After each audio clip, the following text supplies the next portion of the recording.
The results of a national inquiry into missing and murdered Indigenous women has been released. It calls on police services to do a better job dealing with human trafficking. As well, it suggests programs need to be designed to help young people recognize the signs of being targeted for exploitation. In all, the report has more than 200 recommendations. Danielle Smith from 770 CHQR joins us to continue the conversation around this story. Danielle, have you had time to dig a little bit deeper into these 200 recommendations? I'm getting into it. I've read a few of it, and I read a bit of the testimony, and I think it was important testimony to hear, and I think it was an important process to go through. I worry that with them coming out of the gate saying that this amounts to genocide, that it's going to tune a lot of people out, because we know what genocide is. Genocide is the systematic killing of people by a government. I mean, it's a war crime. People go to jail for that kind of thing. And so I think that they've used really inflammatory language in a way that's not appropriate. And unfortunately, it's going to cause people to not look to the deeper recommendations. And there's some really important and good recommendations coming out of this.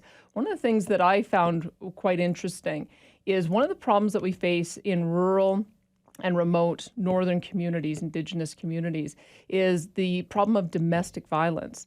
And in testimony, a lot of the groups that work with Indigenous communities say that there's, number one, a difficulty in reporting. And so there's sort of a culture of silence that protects those who are the intimate partner offenders.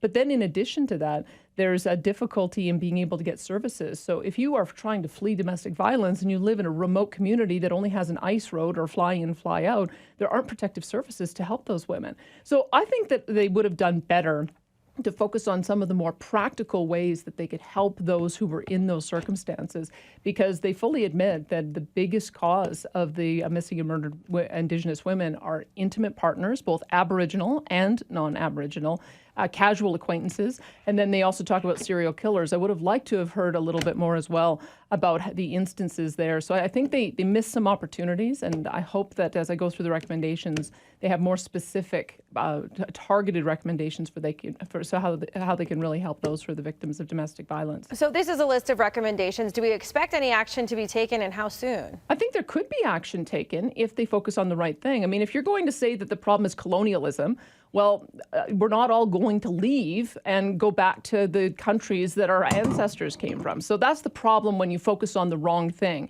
If you focus on the right thing, which is how do you have a proper reporting structure to RCMP? When you have a person go missing, how do you make sure that you stay in communication with the family so that you can identify whether that person's found or keep them up to date through the progress of the inquiry? So I think they've thrown the kitchen sink into the recommendations. I think there's probably some good practical recommendations that could be focused on, that could be implemented, and could do a great deal of good in these Indigenous communities. And I hope that that's where the attention lies. We'll leave it there. Danielle, thanks for your time. Yeah, thank you.